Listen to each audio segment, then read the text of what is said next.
Then welcome back.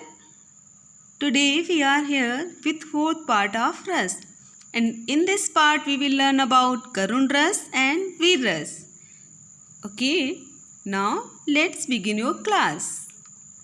करुण रस, जहाँ किसी हानि के कारण शोक का भाव उत्पन्न हो अथवा प्रिय व्यक्ति की मृत्यु या चिर वियोग के कारण शोक नामक स्थायी भाव जागृत हो, वहाँ करुण रस होता है।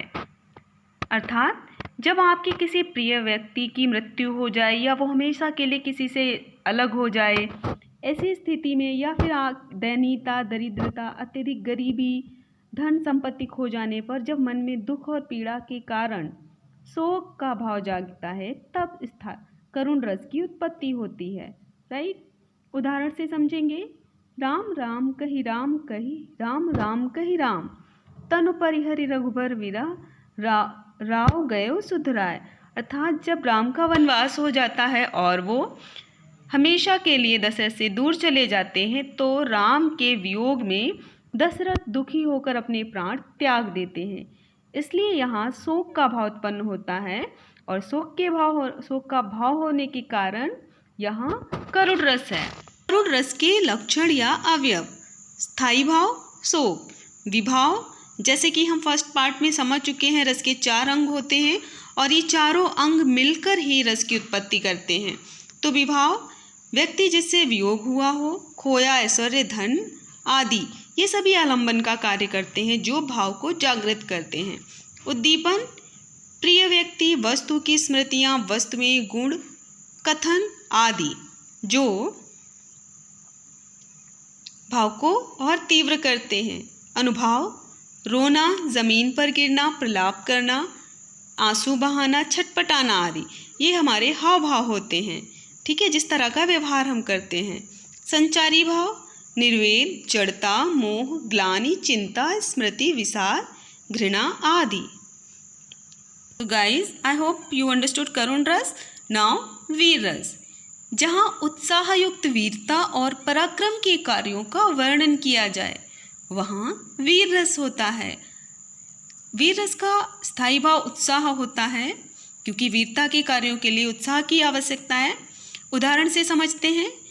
मैं सत्य कहता हूँ सखे सुकुमार मत जानो मुझे, यमराज से भी युद्ध को प्रस्तुत सदा मानो मुझे। यहाँ पे अभिमन्यु अपने शत्रुओं से मुकाबला करने के लिए अपने सगे संबंधियों के से कहते हैं कि वो उन्हें सुकुमार या कोमल ना समझें, बल्कि वो यमराज से भी युद्ध करने को हमेशा तत्पर हैं। तो यहाँ उनके मन में उत्साह के भाव के कारण वो वीरता की बातें कर रहे हैं। ठीक है, समझते हैं वीर रस के लक्षण या अवयव। स्थायी भाव उत्साह है। विभाव आलंबन, शत्रु, तीर्थस्थान, पर्व, धार्मिक ग्रंथ या दयनीय व्यक्ति है। क्योंकि वीरता भी कई तरीके की होती है, इसमें युद्ध के क्षेत्र में वीरता, धर्म में भी वीरता होनी चाहिए। यदि आपके मन में उत्साह और वीरता का भाव है, तभी आप दान कर सकते हैं, तभी आप धार्मिक ग्रंथों में रुचि ले सकते हैं या उनसे उत्साहित हो सकते हैं, या किसी गरीब को देखकर या पीड़ा में पड़े हुए व्यक्ति को देखकर आपके अंदर दया का भाव जागृत होता है, तब भी एक प्रकार से ये वीरता का भाव होता है। ठीक है, इसीलिए यहाँ पे आलंबन, तीर्थस्थान या धार्मिक या दयनीय व्यक्ति भी दिए गए हैं।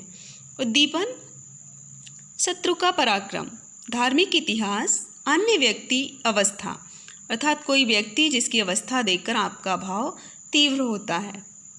अनुभाव, याचक का आदर करना, यदि आपसे कोई दान मांगने आए और आप उसका आदर करें और उसे वीरतापूर्वक दान करें बिना भय के।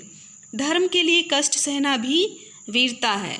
ठीक है, सांत्वना देना, किसी दुखी या पीड़ित व्यक्ति को ढांढस बनाना या उसे सांत्वना देना। संचारी भाव, स्मृति, हर्ष, गर्व, मति आदि। ठीक है, आई होप यू अंडरस्टूड वीर रस।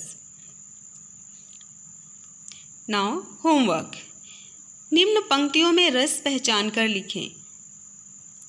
वह खून कहो किस मतलब का जिसमें उबाल का नाम नहीं, वह खून कहो किस मतलब का आ सके देश के काम नहीं। तो इन पंक्तियों को पढ़कर इसमें रस पहचान कर आपको लिखना है किस रस का प्रयोग हुआ है और उसका स्थायी भाव क्या है। So guys, till now we have learned about many kinds of ras as Sringar ras, रौद्र रस, वीर रस, करुण रस, हास्य रस. ठीक है.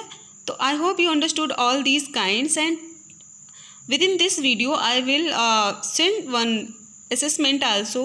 So including all the kinds of ras, I will give question. You prepare all proper and do your assessment. Thank you. Have a nice day. Keep learning well.